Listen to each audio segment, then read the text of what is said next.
Guys, ಎಲ್ಲರಿಗೂ ನಮಸ್ಕಾರ. ಎಲ್ಲರೂ ಹೇಗಿದ್ದೀರಾ? ಎಲ್ಲರೂ ಚೆನ್ನಾಗಿದ್ದೀರಾ ಅಂತ ಅನ್ಕೊಂಡಿದ್ದೀನಿ. ನಾನು ನಿಮ್ಮನೆ ಮಗಳು ಸೌಂದರ್ಯ ಗೌಡ. ಇವತ್ತೇನಪ್ಪ ವಿಷಯ ಅಂತ ಹೇಳಿದ್ರೆ, ನಿಮ್ಗೆಲ್ಲರಿಗೂ ಗೊತ್ತಿದೆ, ನಾನು ನನ್ನ ಫಸ್ಟ್ ವ್ಲಾಗಲ್ಲಿ ಹೇಳಿದ ಪ್ರಕಾರ ಅಂದ್ರೆ ನಾನು ಏನು ಎವ್ರಿ ಮಂತ್ ಶ್ವಾನಗಳಿಗೆ NGOಗೆ ಡೊನೇಟ್ ಮಾಡ್ತಾ ಇದ್ದೆ, ಅದನ್ನ ಹೊರತುಪಡಿಸಿ ಎವ್ರಿ ಮಂತ್ ಮಿಡಲ್ ಅಲ್ಲಿ ನನ್ನ ಕೈಲಾದಷ್ಟು ಸಹಾಯ ಮಾಡಬೇಕು ಅಂತ ನಾನು ಅನ್ಕೊಂಡೆ ಅಲ್ವಾ. ಅದೇ ರೀತಿ 4 days ago ನಾನು ಅವ್ರು ಏನ್ ಸ್ಟೇಟಸ್ ಅಲ್ಲಿ ಹಾಕಿದ್ರು, ಅವರು ಸ್ವಲ್ಪ ಅಕ್ಕಿ ಆಗಿರ್ಬೋದು, ಹಾಲು, ಮೊಸರು ಆಗಿರ್ಬೋದು, ಹಿಂಗ್ ಕೊರತೆ ಇದೆ ಅಂತ, ಅದನ್ನ ನನ್ನ ಕೈಲಾದಷ್ಟು ನಾನು ಕಳಿಸ್ಕೊಟ್ಟೆ. ಅದೇ ವಿಡಿಯೋನ ನಾನು ನಿಮಗೆ ಶೇರ್ ಮಾಡ್ತೀನಿ ಅಂತ ಹೇಳಿದ್ದೆ. ಆ ವಿಡಿಯೋನ ಇವತ್ತಿನ ವ್ಲಾಗ್ ಅಲ್ಲಿ ಶೇರ್ ಮಾಡ್ತಾ ಇದೀನಿ, ಆಸ್ ಪರ್ ನಾನು ನನ್ನ ಫಸ್ಟ್ ವ್ಲಾಗ್ ಅಲ್ಲಿ ಹೇಳಿದ ಪ್ರಕಾರ. ಮತ್ತೆ ಇನ್ನೊಂದು ಏನಂತ ಹೇಳಿದ್ರೆ, ಇವಾಗ ಆಕ್ಚುಲಿ ಫಸ್ಟ್ ನಾನೊಂದು ಗುಡ್ ನ್ಯೂಸ್ ಹೇಳಕ್ ಇಷ್ಟಪಡ್ತೀನಿ. ಏನಂತ ಹೇಳಿದ್ರೆ, ಇವತ್ತು ನಂದು ಫಸ್ಟ್ ವ್ಲಾಗ್ ನಾನು ಅಪ್ಲೋಡ್ ಮಾಡಿದೆ. ಆಕ್ಚುಲಿ ಅದು ವ್ಲಾಗ್ ನೋಡಿ ಇಬ್ರು ಕಡೆಯಿಂದ ನನಗೆ ಪಾಸಿಟಿವ್ ರಿಸಲ್ಟ್ ಬಂದಿದೆ. ಪಟ್ಟಿ ಆ NGO ಡೀಟೇಲ್ಸ್ ತಗೊಂಡು ನಾವು ಕೈಲಾಗಿ ನಾವೇ ಸಹಾಯ ಮಾಡ್ತೀವಿ ಅಂತ ಹೇಳಿದ್ರು. ಸೊ ನನಗೆ ಅದು ತುಂಬಾ ಇಷ್ಟ ಅಂದ್ರೆ ತುಂಬಾನೇ ಖುಷಿ ಆಗೋಯ್ತು. ಸೊ ನೋಡೋಣ ಇದೇ ರೀತಿ. ಸೊ ಇನ್ನೊಂದು ಏನಂತ ಹೇಳಿದ್ರೆ, ನನ್ನ ಫಸ್ಟ್ ವ್ಲಾಗ್ ನಾನು ವಿಡಿಯೋ ಮಾಡಿಕೊಂಡು ಅಪ್ಲೋಡ್ ಮಾಡೋಕ್ಕೆ ಆಕ್ಚುಲಿ 5 days ನಾನು ಟೈಮ್ ತಗೊಂಡೆ. 5 to 6 days ನಾನು ಟೈಮ್ ತಗೊಂಡೆ. 1 week ಟೈಮ್ ತಗೊಂಡಿದ್ದೀನಿ. ಯಾಕೆ ಅಂತ ಹೇಳಿದ್ರೆ, ನಿಮಗೆ ನಾನು ಹೇಳಿದ ಪ್ರಕಾರ ನಾನು ಇಂಡಿಯಾದಲ್ಲಿಲ್ಲ, ಯುನೈಟೆಡ್ ಕಿಂಗ್ಡಮ್ UK ಅಲ್ಲಿದ್ದೀನಿ. ಇಲ್ಲಿ ನನಗೆ ಕೆಲಸ ಇರೋದ್ರಲ್ಲಿ ಶಿಫ್ಟ್ಗಳು ನನಗೆ ಬೇರೆ ರೀತಿ ಸಿಗ್ತಾ ಇದೆ, ಅಂದ್ರೆ ಬೇರೆ ಬೇರೆ ಶಿಫ್ಟ್ ಸಿಗ್ತಾ ಇದೆ. ಎವ್ರಿ ಡೇ ಒಂದೇ ಶಿಫ್ಟ್ ಸಿಗ್ತಾ ಇಲ್ಲ. ಸೊ ಬಾಡಿ ತುಂಬಾ ಟಯರ್ಡ್ ಆಗ್ತಾ ಇದೆ ನನಗೆ. ಮತ್ತೆ ಅಲ್ಲಿ ಕೆಲಸ ಮಾಡ್ಕೊಂಡು ಬಂದು ಜೋಶಲ್ಲಿ ಏನೋ ವಿಡಿಯೋ ಎಲ್ಲ ಮಾಡೋಣ ಅವತ್ತು ಫೀಲ್ ಆಯ್ತಲ್ವಾ. ಓಕೆ, ಏನಾದ್ರು ನನ್ನ ಕಡೆಯಿಂದ ಇಷ್ಟೇ ಅಲ್ಲ, ನನ್ನ ಕಡೆಯಿಂದ ಎಲ್ಲಾರ್ಗು ಇದನ್ನ ಹಂಚಿ ಎಲ್ಲರ ಕಡೆಯಿಂದನೂ ಹೆಲ್ಪ್ ತಗೊಂಡು ಈ ತರ ಮಾಡೋಣ ಅಂತ ಪ್ಲಾನ್ ಮಾಡ್ಕೊಂಡೆ.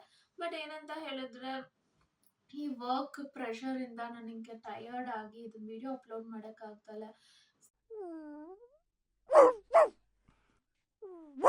ಕಡೆಯಿಂದ ಒಳ್ಳೆ ರಿಸಲ್ಟ್ ಸಿಕ್ತು, ರೆಸ್ಪಾನ್ಸ್ ಸಿಕ್ತು.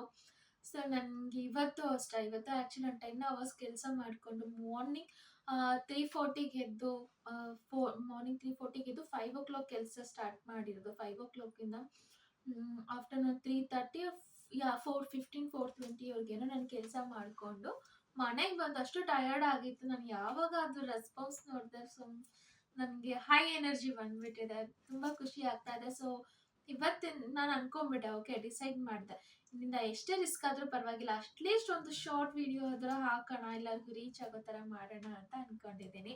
ಸೊ ಇದೇ ಈ ಗುಡ್ ನ್ಯೂಸ್, ಈ ಒಳ್ಳೆ ವಿಚಾರನೆ ನನ್ನ ಸ್ಮೈಲ್ಗೆ ಕಾರಣ ಆಗಿದೆ. ಓಕೆ ಬನ್ನಿ ಇವಾಗ ನಾವು ವಿಡಿಯೋ ನೋಡೋಣ.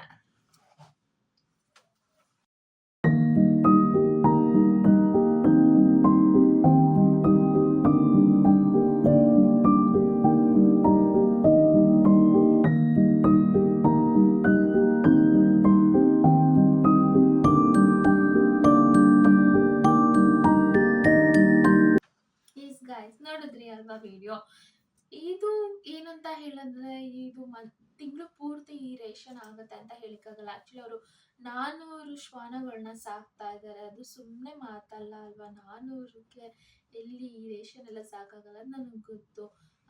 ಏನಂತ ಹೇಳಿದ್ರೆ, ನನ್ಗೂ ದೇವರು ಈ ಏನಂತ ಇವಾಗ ಅದಕ್ಕೆ ಏನು ಅವ್ರು ಕೊಡ್ತದೆ ಅದು ಪರಿಪೂರ್ಣವಾಗಿ ತೀರಿಸುವಂತ ಶಕ್ತಿ ನನ್ಗೆ ಇನ್ನೂ ಕೊಟ್ಟಿಲ್ಲ. ನಂಬಿಕೆ ಇದೆ, ಒಂದಲ್ಲ ಒಂದಿನ ನನಗೆ ಅಷ್ಟು ಶಕ್ತಿ ಸಿಗುತ್ತೆ, ಅಷ್ಟು ಶಕ್ತಿ ಬರುತ್ತೆ ಅಂತ. ಸೊ ನನ್ನ ಕೈಲಾಗಿದ್ದು ನಾನು ಮಾಡಿದ್ದೀನಿ. ದಯವಿಟ್ಟು ನಿಮ್ಮ ಕೈಲಾಗಿದ್ದು ಸಹಾಯ ನೀವು ಮಾಡಿ. ನಾನು ಮುಂಚೆನೆ ನಿಮ್ಗೆ ಹೇಳಿದ ಪ್ರಕಾರ ನಾನು ದುಡ್ಡು ಕೊಡಿ, ಅದು ಮಾಡಿ ಇದು ಮಾಡಿ ಅಂತ ಹೇಳ್ತಾ ಇಲ್ಲ. ಇವಾಗ ಒಂದೇ ಹೇಳ್ತೀನಿ, ಅಲ್ಲಿ 400 ನಾಯಿಗಳು ಅಲ್ಲಿ ಯಾಕಿದೆ, ಯಾರು ನೋಡ್ಕೊಳಕ್ ಆಗ್ದಲ್ಲ. ಇನ್ನೊಂದು ರೋಡಲ್ಲಿ ಆಕ್ಸಿಡೆಂಟ್ ಆಗಿರೋದು, ಮತ್ತೆ ಇವಾಗ ಎಷ್ಟೋ ಜನ ಫಾರಿನ್ ಕಂಟ್ರಿಗೆ ಹೋಗ್ಬೇಕಾದ್ರೆ ಅವ್ರು ಸಾಕಿರೋ ನಾಯಿನೆಲ್ಲ ರೋಡಲ್ಲಿ ಬಿಟ್ಟು ಹೋಗ್ಬಿಡ್ತಾರೆ. ಆ ನಾಯಿಗಳಾಗಿರ್ಬೋದು, ಈ ತರ ಅವ್ರು ಅಲ್ಲಿ ಅದನ್ನೆಲ್ಲ ಕಲೆಕ್ಟ್ ಮಾಡಿ ಇಟ್ಕೊಂಡಿರೋದಕ್ಕೆ ಅಷ್ಟೇ ಆಗಿದೆ ಅಲ್ವಾ. ಸೊ ಇಲ್ಲಿಂದ ಅಲ್ಲಿವರೆಗೂ ಹೋಗಕ್ ಬಿಡಕ್ ಹೋಗ್ಬೇಡಿ, ಅಂದ್ರೆ ಆಕ್ಸಿಡೆಂಟ್ ನ ಅವಾಯ್ಡ್ ಮಾಡೋದು. ನಿಮಗೆ ನಾನು ಮೊದಲನೇ ವಿಡಿಯೋಲೆ ತೋರಿಸಿದೀನಿ, ಈ ರಿಫ್ಲೆಕ್ಟಿಂಗ್ ಟ್ಯಾಗ್ ಆಗಿರ್ಬೋದು, ಬ್ಯಾಂಡ್ ಅದನ್ನ ಹಾಕೋದಾಗಿರ್ಬೋದು. ಬರೀ ಶ್ವಾನಗಳಿಗೆ ಅಂತ ನಾನು ಹೇಳ್ತಾ ಇಲ್ಲ, ಹಸುಗಳಿಗಾಗಿರ್ಬೋದು. ಏಕೆಂದ್ರೆ ಓಕೆ ಅದೇ ನಾನು ಅದೊಂದು ಹೇಳ್ತೀನಿ. ಮತ್ತೆ ಇವಾಗ ಇದರಲ್ಲಿ ಆಕ್ಸಿಡೆಂಟಲ್ ವಿಷಯದಲ್ಲಿ, ಮತ್ತೆ ಈಗ ಫಾರಿನ್ ಕಂಟ್ರಿಗೆ ಹೋಗೋರು, ನೀವು ಹೋಗ್ತಾ ಇದ್ದೀರಾ ಹೋಗಿ, ಅದನ್ನ ಸಾಕಿರ್ತೀರಾ ಅಲ್ವಾ.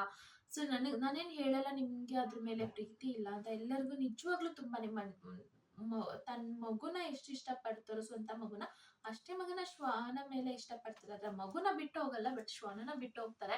ಅದ್ರ ಬದಲು ಯಾರಾದ್ರೂ ನಿಮ್ ಪರಿಚಯದವ್ರಿಗೋ ಅಥವಾ ಎಷ್ಟೋ ಜನ ನಾಯಿ ಪ್ರೇಮಿಗಳು ಇರ್ತಾರೆ, ಅಂತವ್ರಿಗೂ ಅದನ್ನ ಕೊಟ್ಬಿಟ್ಟು ಹೋಗಕ್ಕೆ ಆದಷ್ಟು ಟ್ರೈ ಮಾಡಿ. ಮತ್ತೆ ಇನ್ನೊಂದೇನಪ್ಪಾ ಅಂತ ಹೇಳಿದ್ರೆ, ಇವಾಗ ಅದೇ NGOದಲ್ಲಿ ಆಕ್ಸಿಡೆಂಟ್ ಆಗಿ ಅವರ ನಾಯಿನ ತಗೊಂಡು ಅದಕ್ಕೆ ಮೆಡಿಸನ್ ಅದು ಇದು ಬೆಡ್ ಅಲ್ಲೇ ಊಟ ಮಾಡಿಸ್ಕೊಂಡು ಈ ತರ ನೋಡ್ಕೊಳ್ಳೋದ್ಕಿಂತ, ಓಕೆ ನಿಮ್ ಕೈಲಿ ಆಗಿಲ್ಲ ಅಂದ್ರೆ ಈ ತರ ಯಾವ್ದಾದ್ರು ಸ್ವಲ್ಪ NGO ಜನರನ್ನ ಪೀಪಲ್ನ ನೀವು ಕಾಂಟ್ಯಾಕ್ಟ್ ಮಾಡ್ಬಿಟ್ಟು, ಅವ್ರಿಗೂ ಸ್ವಲ್ಪ ಟಚ್ಗಳಿರುತ್ತೆ. ಯಾರಿಗೆ ನಾಯಿ ಅಂದ್ರೆ ಇಷ್ಟ ಇರುತ್ತೆ ಅಥವಾ ನಾಯಿ ಪ್ರೇಮಿಗಳು ಇರ್ತಾರೆ, ಇಲ್ಲಾಂದ್ರೆ ಅವ್ರ ಕಡೆಯಿಂದನೇ ಒಂದು ಸಪ್ರೇಟ್ ಕೇಜಲ್ಲಿ ಸಾಕೋದಾಗಿರ್ಬೋದು. ಚೆನ್ನಾಗಿರೋ ನಾಯಿನ ನೀವು ಕೊಟ್ರೆ ಅದನ್ನ ಸಾಕೋದು ತುಂಬಾ ಈಸಿ ಇದೆ. ಅದೇ ನೀವು ರೋಡಲ್ಲಿ ಬಿಟ್ಟು ಆಕ್ಸಿಡೆಂಟ್ ಆಗಿ ಮತ್ತೊಂದು ಕಾಯಿಲೆ ಬಂದು ಇವ್ರು ಎತ್ಕೊಂಡ್ ಬಂದು ಅದನ್ನ ಸಾಕಿ ಅದಕ್ಕೆ ಮೆಡಿಸನ್ ಅದು ಇದು ಎಷ್ಟು ಖರ್ಚು. ಇನ್ನೊಬ್ಬರ ಒಂದು ಹುಡುಗನ ಬಿಟ್ಟು ನೋಡಿಸ್ಕೊಂಡು ನಾಯಿನೂ ಕೂಡ ನರಳುತ್ತೆ, ಇವ್ರಿಗೂ ಕಷ್ಟ ಆಗತ್ತೆ. ಸೊ ಇದೆಲ್ಲ ಒಂದ್ ಸ್ವಲ್ಪ ಬೇಸಿಕ್ ಥಿಂಗ್ಸ್ ಅಂತ ಹೇಳ್ಬೋದು. ಆ ತರ ನಾವು ಮಾಡೋಣ. ಇನ್ನೊಂದ್ ಏನಂತ ಹೇಳಿದ್ರೆ, ನನಗೆ ಅದನ್ನ ಹೆಂಗೆ ಎಕ್ಸ್ಪ್ಲೇನ್ ಮಾಡ್ಬೇಕು ಅಂತ ಗೊತ್ತಾಗ್ತಾ ಇಲ್ಲ. ಯಾಕೆ ನಾನು ಅಷ್ಟು ದೊಡ್ಡೋಳು ಅಲ್ಲ. ನನಗೆ ಗೊತ್ತಿರೋದು ನಾನು ಹೇಳ್ತಾ ಇದ್ದೀನಿ. ನೋಡೋಣ, ಮೇ ಬಿ, ನನಗೆ ಗೊತ್ತಿಲ್ಲ, ಮೇ ಬಿ ಈ ತರ ನಾನು ಹೇಳಿ ಹೇಳಿ ಏನೋ ಒಂದು ತಲೆಗೆ ಬಂದು ಬಾಯಲ್ಲಿ ಬೇರೆ ತರ ಅಂದ್ರೆ ಅರ್ಥ ಆಗೋದ್ರ ಮುಂದಿನ ವಿಡಿಯೋದಲ್ಲಾದ್ರೂ ಬರ್ಬೋದು.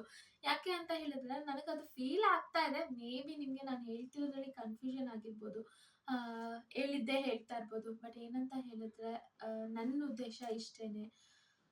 ಮೂಕ ಪ್ರಾಣಿಗಳಿಗೆ ನಮ್ಮಿಂದನೇ ತೊಂದರೆ ಆಗ್ತಾ ಇರೋದು, ಬೇರೆ ಯಾರಿಂದನೂ ಅಲ್ಲ. ಅದನ್ನ ಆದಷ್ಟು ಕ್ರಮೇಣ ಆದಷ್ಟು ಕಮ್ಮಿ ಮಾಡ್ಬೇಕು, ಇದೊಂದೇ ಉದ್ದೇಶ ನಮ್ಗಿರೋದು.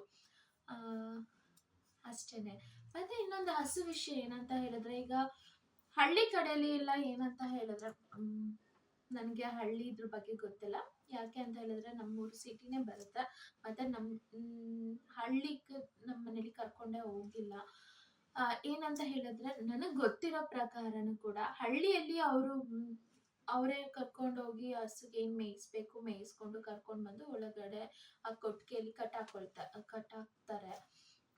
ಬಟ್ ನಮ್ ಬೆಂಗಳೂರಲ್ಲಿ ಈಗ ಸಿಟಿ ಸೈಡ್ ಅಲ್ಲೆಲ್ಲ ಯಾವ ತರ ಆಗ್ಬಿಟ್ಟಿದೆ ಅಂದ್ರೆ, ಹಸುನ ಸಾಕ್ತಾರೆ ಬಟ್ ರೋಡಿಗೆ ಬಿಟ್ಬಿಡ್ತಾರೆ. ರೋಡಲ್ಲಿ ಅದು ಮೇಯ್ಕೊಂಡು ಮತ್ತೆ ಇನ್ನೊಂದು ಇನ್ಸಿಡೆಂಟ್ ಹೇಳ್ತೀನಿ. ನಾನು ನಿಮಗೆ ಹೇಳಿದ್ನಲ್ಲ, ನಂದು ಸೆಕೆಂಡ್ ಥರ್ಡ್ ಬಂತು ಅದು ನಾಯಿದು ಆಕ್ಸಿಡೆಂಟ್ ಆಗಿದ್ದು. ಅದ್ರಲ್ಲಿ ಆಗ ನಾಯಿನ ನಾನು ಒಂದು ಗೌರ್ಮೆಂಟ್ ಹಾಸ್ಪಿಟ್ಲ್ ಕರ್ಕೊಂಡು ಹೋದಾಗ ಒಂದು ಹಸುನ ಕೂಡ ಅವರು ಕರ್ಕೊಂಡ್ ಬಂದಿದ್ರು.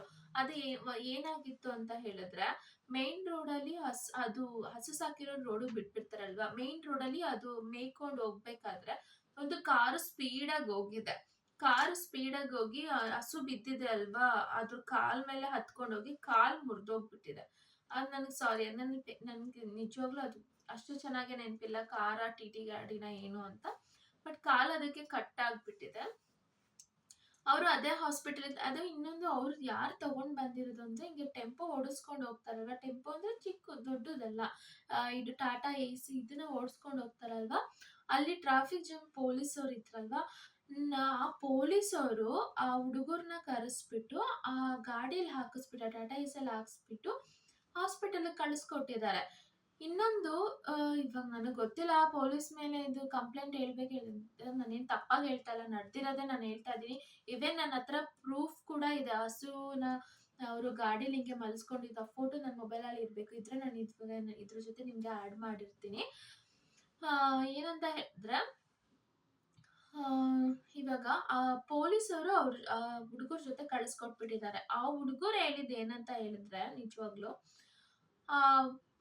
ಪೊಲೀಸರು ಕಳ್ಸಿದ್ರಲ್ವಾ, ಹಸು ಮೇಲೆ ಕಾರ್ ಹತ್ಸಿದ್ರಲ್ವಾ, ಅವ್ರಿಗೆ ಪೊಲೀಸರು ಸಿಕ್ಕಿದ್ದಾರೆ. ಪೊಲೀಸರು ಅವ್ರನ್ನ ಹಿಡಿದಿದ್ದಾರೆ. ಹಿಡಿದಾಗ ಅವರು ಕಾಸು ಇಸ್ಕೊಂಡು ಮತ್ತೊಂದು ಮಾಡ್ಕೊಂಡು ಮಾತಾಡ್ಕೊಂಡು ಈ ಹುಡುಗರ ಹತ್ರ ಕರೆಸ್ಬಿಟ್ಟು ಹೋಗ್ತಾ ಇದ್ದವ್ರನ್ನ ಅಡ್ಡ ಹಾಕಿ ಪೊಲೀಸವ್ರೇನೆ ಹುಡುಗರ ಗಾಡಿಲಿ ಹತ್ಸ್ಬಿಟ್ಟು ಗೌರ್ಮೆಂಟ್ ಹಾಸ್ಪಿಟ್ಲ್ ಕಳ್ಸಿದ್ದಾರೆ. ಈ ಕಾರ್ ಹತ್ಸಿದ್ರಲ್ವಾ, ಅವ್ರನ್ನ ಬಿಟ್ಬಿಟ್ಟಿದಾರಂತೆ, ಅವರು ಹೋಗ್ಬಿಟ್ಟಿದ್ದಾರೆ. ಇವ್ರು ಟಾಟಾ AC ಹಸುನ ತಗೊಂಡ್ ಬಂದವರು ಪಾಪ ಹಳ್ಳಿ ಜನನೇ, ಅವರು ಮುಗ್ಧ ಜನರು. ಅವ್ರೇನಂತ ಮಾಡಿದ್ರು, ಅವ್ರು ಹೆದ್ರುಕೊಳ್ತಾ ಇದಾರೆ. ಡಾಕ್ಟ್ರು ಬಂದ್ರು. ನಂದು ನಾಯಿ ಅದೇ ಡಿಕ್ಕಿಯಲ್ಲಿತ್ತು. ನಾವು ಎತ್ಕೊಳಕ್ಕಾಗಿಲ್ಲ. ಅದು ಟೋಕನ್ ನಂಬರ್ ಇರ್ತಲ್ಲ, ನಾವು ಅದಕ್ಕೆ ವೆಯ್ಟ್ ಮಾಡ್ದೆ. ಹೊರಗಡೆ ನಾನು ಕುತ್ಕೊಂಡಿದ್ದೆ. ಅವಾಗ ಡಾಕ್ಟ್ರು ಬಂದ್ರು. ಆ ಹಸುನ ಚೆಕ್ ಮಾಡ್ಬೇಕಾದ್ರೆ ಗೊತ್ತಾಯ್ತು ಅದು ಪ್ರೆಗ್ನೆಂಟ್ ಇದೆ ಹಸು ಅಂತ. ನನ್ಗೆ ಏನ್ ನಂಬ್ತಿರೋ ಬಿಡ್ತಿರೋ ಇವಾಗ್ಲೂ ನನ್ಗೆ ಮೈಯೆಲ್ಲ ಜುಮ್ ಅಂತ ಇದೆ. ಅದು ಪ್ರೆಗ್ನೆಂಟ್ ಅಂತ ಹೇಳ್ತಾ ಇರೋದಕ್ಕೆ. ಅದು ಪ್ರೆಗ್ನೆಂಟ್ ಆಗಿತ್ತು. ಅವಾಗ ನಿಜವಾಗ್ಲೂ ನಂಗೆ ಮತ್ತೆನೇ ಅಳು ಬರುತ್ತೆ. ಇಲ್ಲ ಅಳಲ್ಲ. ಏನಂತ ಹೇಳಿದ್ರೆ ಅವಾಗ ಆ ಟಾಟಾ ಏಸ್ ಹುಡುಗರು ಪಾಪ ಎಷ್ಟು ಅಳ್ತಿದ್ರು ಗೊತ್ತಾ. ಅದು ಗೊತ್ತಾದ್ಮೇಲೆ ಅದು ಹುಡುಗರು ಅವರು ಕೂಡ ಹಂಗೇನೆ ಅಳ್ತಾ ಇದಾರೆ. ಯಾಕೆ ಅಂತ ಹೇಳಿದ್ರೆ ಅವ್ರು ಒಂದೇ ಮಾತು ಹೇಳಿದ್ರು. ನಾನು ಕೇಳಿದೆ ಯಾಕೆ ಹಿಂಗೆಲ್ಲ ಆಗ್ತಾ ಇದೆ ಇಲ್ಲಿ ಹಿಂಗೆ ಇಲ್ಲಿ ಹಿಂಗೆ ಅಂದಾಗ ಅವ್ರು ಅದೇ ಹೇಳಿದ್ರು. ಅಕ್ಕ ಇಲ್ಲ ಆ ಥರ ಅಲ್ಲ, ನಮ್ಗೇನಿಲ್ಲ, ನಮ್ದೇ ಹಸುಗಳಿದೆ, ನಮ್ದೇ ದನದ ಕೊಟ್ಟಿಗೆ ಇದೆ. ಇದನ್ನ ತಗೊಂಡೋಗಿ ನಾವಲ್ಲಿ ಹಾಕೊಂಡು ನಾವು ಸಾಕೊಂಡ್ಬಿಡ್ತೀವಿ. ಇವತ್ತು ಅವ್ರು ಸುಮ್ಮನೆ ಕಳಿಸ್ಕೊಟ್ಟಿದ್ದಾರೆ. ನಾಳೆ ದಿನ ಅದು ಹಸು ಕೇಳ್ಕೊಂಡು ಬಂದ್ರೆ ಇದು ಕೇಸ್ ಆಗುತ್ತೆ ಅಕ್ಕ. ಇವಾಗ ಏನಂತ ಹೇಳಿದ್ರೆ ನಾವು ಕರ್ಕೊಂಬಂದಿರೋದಕ್ಕೆ ನಮ್ಮ ಮೇಲೂ ಕೇಸ್ ಬರುತ್ತೆ. ಮತ್ತೆ ಇವಾಗ ಅದ್ರ ಓನರ್ ಕೂಡ ಯಾರು ಬರಲ್ಲ. ಓನರ್ ಬಂದ್ರೆ ಅವ್ರು ತಾನೇ ರೋಡಿಗೆ ಬಿಟ್ಟಿರೋದು, ಅವ್ರ ಮೇಲೂ ಕೇಸ್ ಆಗುತ್ತೆ ಅಕ್ಕ. ಅವರು ಬರಲ್ಲ, ಈಗ ನಮ್ಗೂ ತಗೊಂಡು ಹೋಗಕ್ಕಾಗಲ್ಲ. ನಮ್ಮ ತಲೆ ಮೇಲೆ ತಗೊಂಡ್ ಬರ್ತಾರೆ. ನಮ್ಗೇನಿಲ್ಲ, ಬಿಟ್ಟೋಗ್ಬಿಡಕ್ಕೆ. ಇದು ಪ್ರೆಗ್ನೆಂಟ್ ಅಂತ ಹೇಳಿದ್ರೆ ನಿಮ್ಗೆ ಇನ್ನೂ ಬೇಜಾರಾಗ್ತಿದೆ ಅಕ್ಕ. ಏನಿದು ಪ್ರಪಂಚ. ಅವ್ರು ಇದೇ ರೀತಿನೇ ಹೇಳಿದ್ರು ಗೊತ್ತಾ. ಹಿಂಗೇನೆ ನೀವು ಯಾವಾಗಾದ್ರೂ ಇವಾಗ ಇನ್ನೊಂದೇನ ಆಯ್ತು ಅದು ಹೇಳ್ತೀನಿ. ಇದೇನಂತ ಹೇಳಿದ್ರೆ ಈ ತರ ಆಯ್ತು, ಮತ್ತೆ ಅದೇನಾಯ್ತು ಅಂತ ನನ್ಗೆ ಗೊತ್ತಿಲ್ಲ. ಆಮೇಲೆ ನಾನು ಕರ್ಕೊಂಡು ಹೋಗಿದ್ದು ಅದು ಬೀದಿನ ಆಕ್ಸಿಡೆಂಟ್ ಆಗಿತ್ತು ಅಂತ ಹೇಳಿದ್ನಲ್ಲ, ಅದಕ್ಕೆ ನಾನು ಟ್ರೀಟ್ಮೆಂಟ್ ಮಾಡಿಸ್ಕೊಂಡು ಬಂದ್ಬಿಟ್ಟೆ. ನನ್ನ ಹತ್ರ ಏನು ಅವ್ರದ್ದು ಕಾಂಟ್ಯಾಕ್ಟ್ ಇಲ್ಲ, ಏನಿಲ್ಲ. ಬಟ್ ಅದೆಲ್ಲ ಅದು ಫೋಟೋ ನೋಡಿದಾಗೆಲ್ಲ ನಾನು ತುಂಬಾ ಸರಿ ನೆನೆಸ್ಕೊಂಡು ತುಂಬಾನೇ ಬೇಜಾರಾಗಿದೆ. ಕಾಲು ಅದೇನಂದ್ರೆ ಹಿಂಗೆ ಮುರಿದೋಗಿ ಆ ಮೂಳೆ ಇರುತ್ತಲ್ವಾ, ಆ ಮಂಡಿದು ಅದು ಹಿಂಗ ಆಚೆ ಬಂದಿದೆ. ನಾನ್ ಅನ್ಕೊಂಡೆ ಫಸ್ಟ್ ಅದೇನೋ ಕೋಲೇನೋ ಅಂತ ಅನ್ಕೊಂಡೆ. ಅದು ಮೂಳೆನೆ ಹಿಂಗೆ ಬಂದಿರೋದು ಈ ತರ ಉದ್ದಕ್ಕೆ. ಈ ತರದೆಲ್ಲ ಆಗ್ತಾ ಇದೆ. ದಯವಿಟ್ಟು ಅದಕ್ಕೇನೆ ಬರೀ ನಾನು ಹೇಳ್ತಾ ಇರೋದು ಶ್ವಾನಗಳಿಗೆ ಮಾತ್ರ ಅಂತಲ್ಲ, ಪ್ರತಿಯೊಂದು ಮೂಕ ಪ್ರಾಣಿಗಳಿಗಾಗಿರ್ಬೋದು, ಈ ಪಕ್ಷಿಗಳಿಗಾಗಿರ್ಬೋದು. ಎಷ್ಟೋ ಅನ್ನ ನಾವ್ ಎಸಿತೀವಲ್ವಾ, ಅದೇ ನಾನ್ ನಮ್ ಟೆರಸ್ ಮೇಲೆ ಹಾಕಿದ್ರೆ ಎಷ್ಟೋ ಪಕ್ಷಿ ಬರುತ್ತೆ. ಇವಾಗಂತೂ ನೋಡ್ಬೋದು ನಮ್ಮ ಬೆಂಗಳೂರಲ್ಲಿ ಗುಬ್ಬಚ್ಚಿಗಳಂತೂ ನಮ್ ಕಣ್ಣಿಗೆ ಕಾಣಿಸಲ್ಲ. ಗುಬ್ಬಚ್ಚಿಲಿ ಎಷ್ಟೋ ಪಕ್ಷಿಗಳು ನಮ್ ಕಣ್ಣಿಗೆ ಕಾಣಿಸಲ್ಲ. ಯಾಕೆಂದ್ರೆ ಈ ಏನ್ ಹೇಳ್ತಾರೆ, ಬೀದಿ ಲೈಟ್ಸ್ ಎಲ್ಲ ಬಂದಿದೆ ಅಲ್ವಾ, ಏನದು ಆ ವೈರ್ಗೆಲ್ಲ ಸಿಕ್ಕಿನೇ ಎಷ್ಟೋ ಪಾರಿವಾಳ ಸತ್ತಿರೋದು ನಾನೇ ನೋಡಿದೀನಿ. ಏನಾಗ್ತಾ ಇದೆ ಅಂತ ಗೊತ್ತಿಲ್ಲ. ಸೊ ನಮ್ ಕೈಲಾದಷ್ಟು ನಾವ್ ಮಾಡೋಣ. ಅಕ್ಕಿ ಟೆರಸ್ ಮೇಲೆ ನೀರ್ ನಿಮ್ಗೆ ಚೆನ್ನಾಗಿ ಗೊತ್ತಿದೆ, ನಮ್ಗೆಲ್ಲರಿಗೂ ಗೊತ್ತಿದೆ ಏನ್ ಮಾಡ್ಬೇಕು ಅಂತ. ಬಟ್ ಯಾರು ಮಾಡ್ತಿಲ್ಲ, ಅದೇನೇ ಇಲ್ಲಿ ಪ್ರಾಬ್ಲಮ್ ಆಗಿರೋದು. ಸೊ ಇದು ಇವಾಗ ಇಷ್ಟೇನೆ ಹೇಳಕ್ ಇಷ್ಟಪಡ್ತೀನಿ. ಬರೀ ಶ್ವಾನಗಳಿಗೆ, ಪ್ರತಿಯೊಂದು ಮೂಕ ಪ್ರಾಣಿಗಳಿಗೂ, ಪ್ರತಿ ಪಕ್ಷಿಗಳಿಗಾಗಿರ್ಬೋದು, ಎಲ್ಲರಿಗೂ ನಮ್ ಕೈಲಾದಷ್ಟು ನಾವು ಹೆಲ್ಪ್ ಮಾಡೋಣ. ನಾವ್ ಇದನ್ನ ಹೆಲ್ಪ್ ಮಾಡ್ತಾ ಮಾಡ್ತಾ ಆಕ್ಚುಲಿ ಏನಾಗುತ್ತೆ ಅಂತ ಹೇಳಿದ್ರೆ ನಮ್ಗೆ ಗುಡ್ ವೈಬ್ಸ್ ಜಾಸ್ತಿ ಸಿಗುತ್ತೆ. ನಾನು ಇದ್ರಲ್ಲಿ ಅದೇ ಕಲ್ತಿದ್ದೀನಿ. ನನಗೇನಾದ್ರು ಬೇಜಾರಾದಾಗ, ನಾನು ಎಲ್ಲರೂ ಕುತ್ಕೊಂಡಿದ್ದಾಗ ಅಲ್ಲಿ ಪಕ್ಷಿ ಹೋಗ್ತಾ ಇರ್ತದೆ, ನನ್ನ ಬ್ಯಾಗಲ್ಲಿ ವ್ಯಾನಿಟಿ ಬ್ಯಾಗಲ್ಲಿ ಯಾವಾಗಲೂ ಚಾಕ್ಲೇಟ್ಸ್ ಈ ತರ ಎಲ್ಲ ಬಿಸ್ಕೆಟ್ಸ್ ಹಿಂಗ್ ಇಟ್ಕೊಂಡಿರ್ತೀನಿ. ಅದು ಹಾಕ್ದಾಗ ಅದಕ್ಕೆ ನಾನು ಊಟ ಕೊಡ್ಬೇಕಾದ್ರೆ ಅದು ತಿನ್ಬೇಕಂದ್ರೆ ನನ್ಗೆ ಏನೇ ಪ್ರಾಬ್ಲಮ್ಸ್ ಇರ್ಬೋದು, ಅಥವಾ ನನ್ನ ಮೈಂಡಲ್ಲಿ ಏನೋ ನೆಗೆಟಿವ್ ಓಡ್ತಾ ಇರ್ಬೋದು, ನನ್ಗೆ ಅದ್ರ ಜೊತೆ ಒಂದು ಬಾಂಡಿಂಗ್ ಸಿಗ್ತಾ ಇರುತ್ತೆ. ಇವಾಗ ನಾನು ಅದು ಊಟ ಹಾಕ್ಬೇಕಾದ್ರೆ ನನ್ಗೆ ಏನ್ ನೆಗೆಟಿವ್ ಇರ್ಬೋದು, ಅಥವಾ ಏನೋ ಯೋಚನೆ ಕೆಟ್ಟದ, ಅಥವಾ ಏನೋ ನನಗೆ ಪ್ರಾಬ್ಲಮ್ ಇದೆ ಯೋಚನೆ ಮಾಡ್ತಾ ಇರೋದು, ಅದನ್ನೆಲ್ಲ ಬಿಟ್ಟು ಕಾನ್ಸಂಟ್ರೇಟ್ ಬಂದ್ಬಿಟ್ಟು ಅದು ಊಟ ಮಾಡ್ಬೇಕಾದ್ರೆ ಇರುತ್ತಲ್ಲ. ಸೊ ಅವಾಗ ನಮ್ಗೆ ಆ ಗುಡ್ ವೈಬ್ಸ್ ಸಿಗೋದನ್ನ ನೀವು ಅಬ್ಸರ್ವ್ ಮಾಡ್ಬೋದು.